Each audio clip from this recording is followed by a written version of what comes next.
Bonjour chers internautes, voilà, je vous présente ma nouvelle voiture.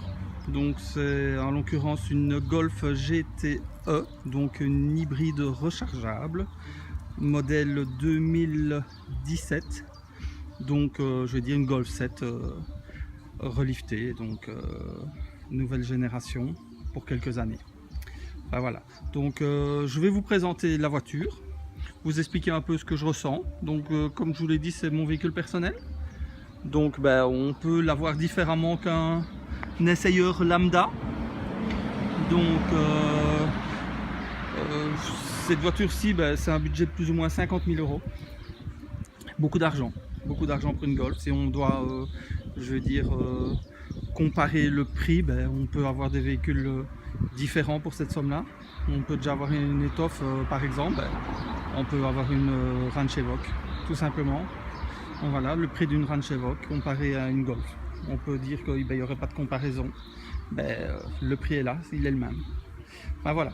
Donc pour vous présenter la voiture, déjà je peux dire que la nouvelle Golf, donc GTE, ressemble plus à une GT. Donc elle a les pare-chocs, elle a l'esthétique intérieure, extérieure, elle a les phares, la calandre, les pare-chocs ajourés avec le nid d'abeille. Elle ressemble beaucoup plus à la gamme GT que l'année passée. L'année passée, c'était peut-être un peu, je veux dire, plus une véhicule électrique plutôt qu'une GTE. Alors que question motorisation, rien n'a changé par rapport à l'année passée. Donc on est toujours avec un 1400 TSI, 150 chevaux, avec un moteur électrique qui doit faire une grosse centaine de chevaux, à peu près. Donc voilà, c'est un véhicule très agréable à utiliser. On ne peut pas dire qu'il y ait des gros soucis, je veux dire, question conduite. C'est homogène, c'est agréable. Donc voilà. Donc maintenant, je vais vous détailler un peu plus la voiture. Donc ici, on a la signature LED des véhicules électriques de chez Volkswagen. Donc qu'est-ce qu'on pourrait dire?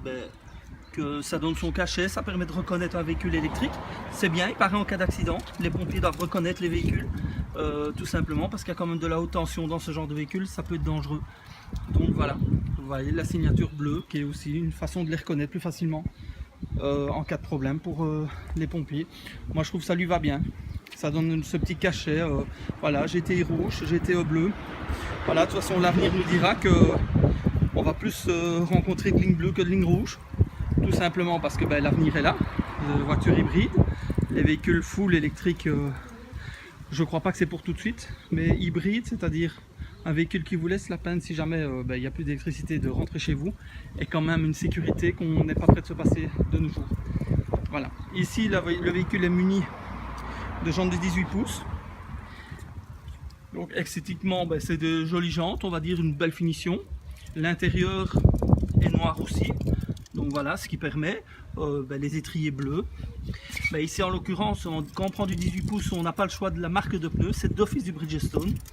En l'occurrence des S001, qui sont quand même des pneus hyper sport. Ça veut dire que c'est peut-être pas le mieux pour économiser l'énergie au roulage. Mais voilà, en tenue de route, c'est top. Maintenant il faut voir le kilométrage qu'ils pourront faire. Voilà, les étriers bleus, on voit que c'est pas... c'est peint mais avec une peinture de qualité.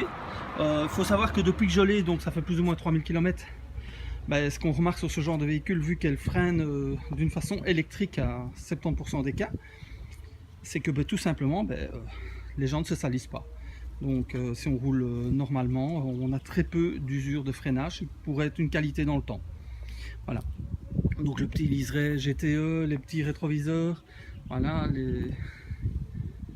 les essuie-glaces qui sont bien intégrés. Ici en l'occurrence elle a le toit ouvrant, donc c'est une full noire, donc très rare en vidéo, c'est pour ça que je vous la présente aussi, parce que on n'en voit pas beaucoup des noirs, beaucoup des blanches, parce qu'on voit un peu plus ces appendices aérodynamiques.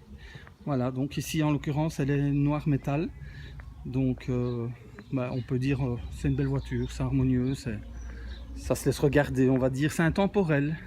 C'est moderne sans être trop moderne, ça veut dire que dans 10 ans, ça aura toujours son charme, ça aura toujours, je veux dire, ça sera jamais vieux ou trop vieux, je veux dire, ce qui permet de garder quand même un peu de son investissement dans le temps. Donc voilà, avec les jantes de 18 pouces. Ce qu'on peut remarquer aussi, c'est que la voiture est assez haute. Donc ici en l'occurrence, elle est munie d'une suspension DCC.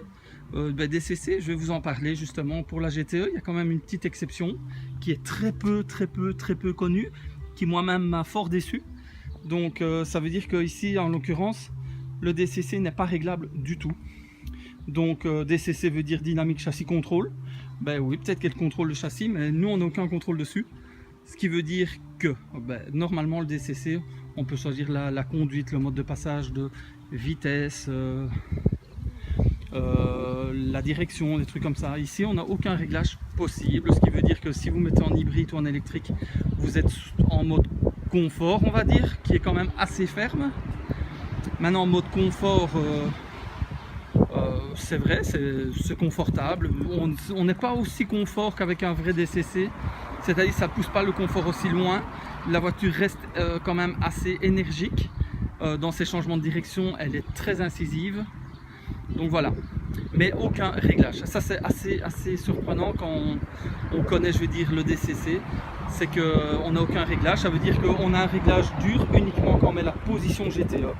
Et quand on met GTE, tout simplement la voiture durcit, la direction se durcit aussi et l'accélérateur réagit plus vite. Voilà le seul mode, je vais dire, qu'il y a sur cette suspension ici qui n'est pas du tout paramétrable. Un exemple, tout simplement, si vous l'avez en GTE, vous ne savez pas le mettre en mode confort. Vous êtes d'office en mode ferme ou sportif, on va dire. Voilà. Sinon, la voiture est plaisante, pas trop bruyante, je veux dire, malgré les pneus qui n'aident pas. Donc, le prochain pneu normalement du Pirelli, là, ça devrait être quand même encore un peu plus silencieux. Quoique, c'est sur mauvais revêtement que ça se ressent essentiellement, pas sur route traditionnelle. Donc voilà. Ici, en l'occurrence, le véhicule, c'est 50 000 €. Il y a des petits trucs qui me chagrinent un peu, comme les joints de porte. Donc les joints de porte, c'est quoi? C'est tout simplement en caoutchouc, les joints inférieurs. Donc comme on peut voir, après 2-3 semaines, ça commence à se marquer avec les produits de lavage et des trucs comme ça. Donc ils auraient pu mettre quand même des petites lattes chromées noires ou une finition un peu supérieure, comme une classe 1 par exemple, qu'il a déjà. Voilà. Donc ici, il y a l'arrière.